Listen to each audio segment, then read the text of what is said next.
Hi, it's Fiestaro. Hello, Cancer placements. Okay, so yeah, this is your end of the month love reading. Okay, so syempre before tayo mag-start, kung hindi ka pa nakakapag-subscribe, please do subscribe and hit the notification bell para lagi po tayo maging updated sa mga mangyayari pa lang. Okay, and yes, don't forget na mag-follow sa atin pong FB page.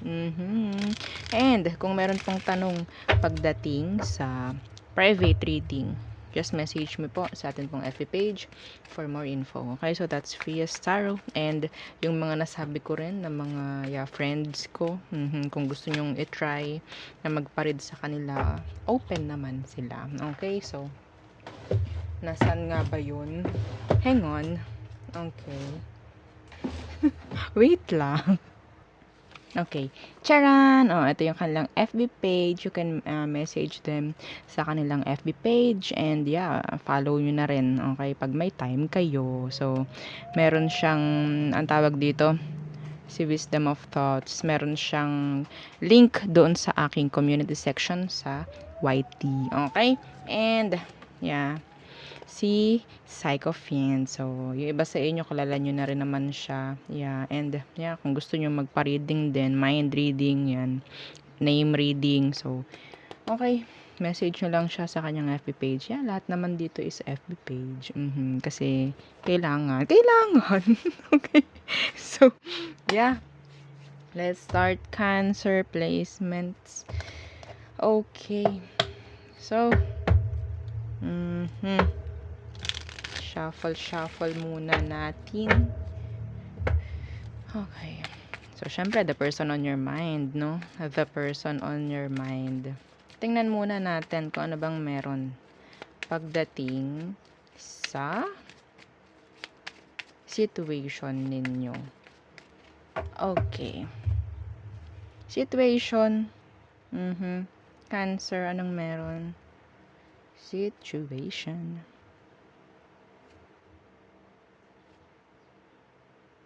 Okay. Sensya na po ha. Diyan na naman yung ubo-ubo. Okay. Situation. Ano bang meron? Okay. So, tingnan natin ano bang meron na. Okay. The Ten of Pentacles in reverse. So, I think may nangyari ditong separation. Yeah, this is separation. This is walang stability nangyari. Okay, walang stability sa sitwasyon. Yan, in general. Okay? Yeah, the Wheel of Fortune in reverse. So, I think walang growth na nangyari sa situation ninyo, sa relation or connection yan. Connection man. Oo, walang nangyari. Okay. So, tingnan natin ano bang meron sa person mo. Cancer, anong meron sa person mo? Okay. The Nine of Cups. Oh. Gusto mo siya. Cancer. Yeah, the Three of Wands na pero kailangan mo lang talagang layuan, talikuran. Pwedeng vice versa. Okay, pwedeng gusto ka niya pero kailangan ka lang talikuran. Pwedeng water sign, earth sign, fire sign. Yeah, may earth sign din dito.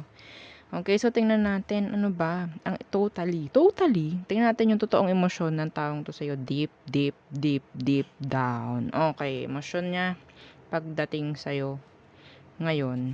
Okay, current emotion ng person na iniisip mo. Okay, current emotion niya ngayon sa'yo. Cancer. Okay, so, the Four of Swords. Okay, so, nandyan yung pag-iisip niya. Pwedeng iniisip ka niya palagi. Yan, strength. So, I guess, nandun yung sabihin nating silence. Okay? Silence, limitations, mga ganyan. Nandun yung pag-iisip niya sa'yo, pero hanggang dun lang. Okay? Tahimik pagdating sa'yo. Pwedeng hindi kanya nga kinakausap, no connection or communications at all. Okay? Or sabihin natin, mas pinipili nitong lumayo. Okay? Sa naging connection nyo. Yeah, merong separation dito. Nandito si Four of Swords and si Ten of Pentacles in reverse. Okay, so tingnan natin. Ano ba ang emotion mo for them? Cancer. Okay.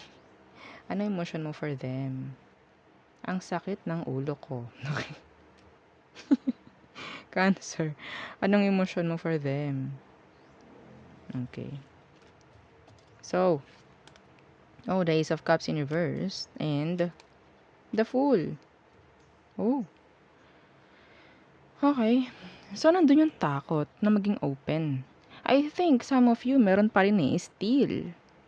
Okay? Iba rito kung hindi nagawang mag-offer talaga totally ng emosyon. Nandyan yung sabihin nating pangamba. Okay? May pangamba. Iba naman kasi talaga totally. Yung nakikita ko sa inyo, Cancerians, is you're free. Mas pinipili mo yung freedom mo. Yes. Okay? So, tingnan natin ano ang next action niya towards you. Isa pa. Okay. Next action. The Lovers in reverse. So, wala akong nakikitang pakikipag-connect as is. Kung may separation, yun pa rin. Yeah, the Magician. Okay, so I think itong taong ito is like, sabihin nating open siya. No, pagdating sa communication, I think may pagmamanifest na ginagawa itong taong to. May kagustuhan pa rin, pero yun nga, hindi ito para makipag-reconnect. Wala. Okay? Wala. Wag niyo nang isiping meron dahil wala. Okay? Yeah. They're dropping you. Okay, the Two of Pentacles. So, next, anong advice? Tingnan natin anong advice for you, Cancerians. Pagdating sa sitwasyong ito. Okay, isa pa. Pasensya na po sa ingay. Okay. So,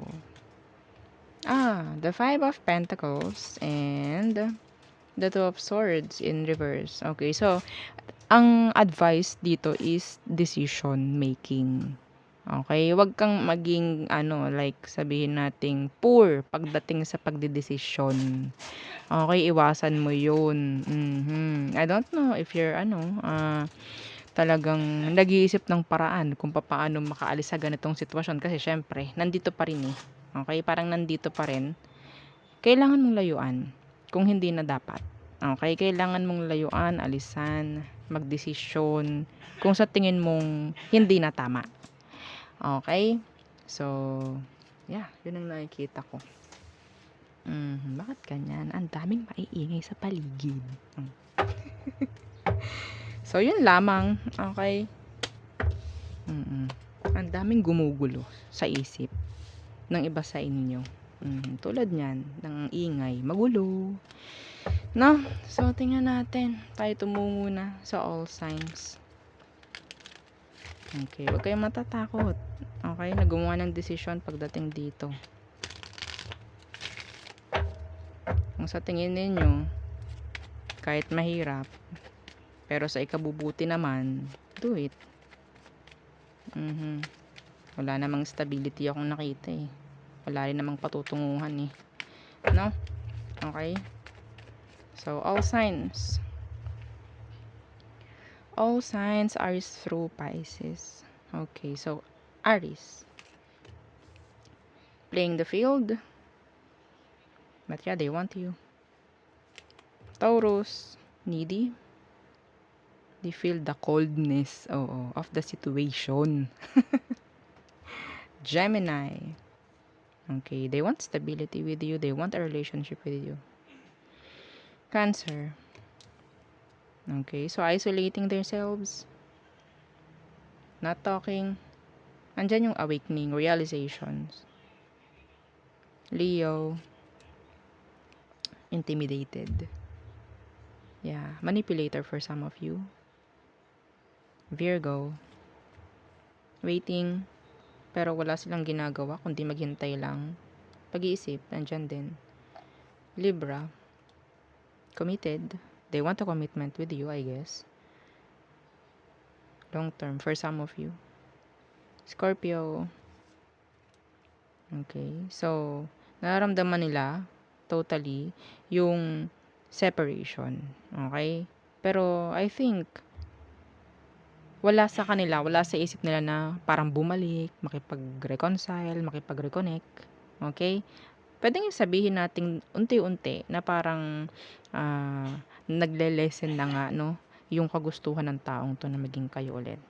Next, Sagittarius. Okay, so their back is turned. Capricorns, they want you. Aquarius, they still want you. Yeah. Pisces, no